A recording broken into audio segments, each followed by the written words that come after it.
feel was the most challenging part of this production?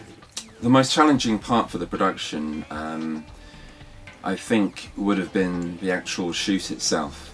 I mean, gaining access to what was at that time still an earthquake zone was at first kind of intimidating, but of course we then were in consultation with Sabah Parks, and they were very, very instrumental in actually helping us to put together a health and safety plan. So we felt very confident actually climbing up.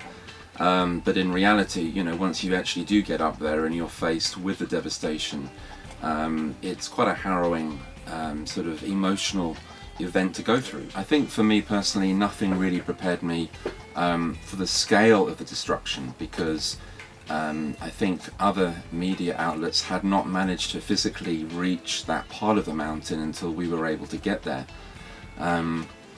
So I think physically actually just looking at the amount of destruction and realizing the scale of what actually happened was overwhelming. And for many of us, you know, we took several moments almost to pause filming, take our breath, gather our thoughts, and really understand the sort of terrain that we were now kind of, you know, now shooting. There were still tremors as we were, you know, going up that mountain, and we experienced it while we were filming. So yeah, what went through your mind?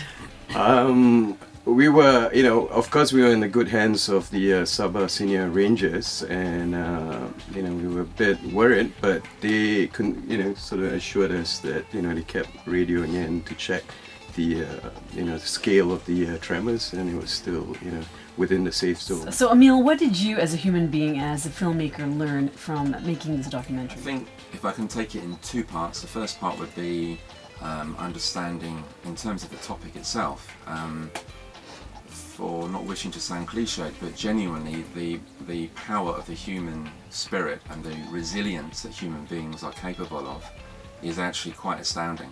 From a production point of view, I think, well, I didn't expect the conditions to be as difficult as they were.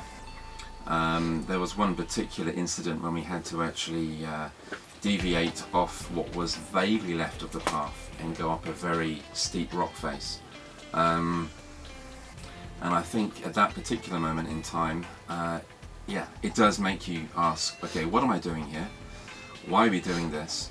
And then when you actually get to the end of the production process and you see the film come together, and you begin to appreciate how people begin to make sense of a story that had been so difficult to understand, it all becomes worth it. Similar as Emile, I think the people that we met, the rangers, the survivors, the guides, I think they touched me with the, you know, with I think the determination and the, you know, just inspired me when people are put into, you know, emergency situations or life or death situations. I think the human spirit always prevails, and people of, you know, Sabah, I think, were amazing examples of that.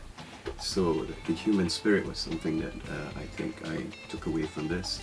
The other thing is, to me, it's just cemented that, you know, the fact that our world's constantly shifting, elements are changing, and we're living in a very unpredictable sort of times now.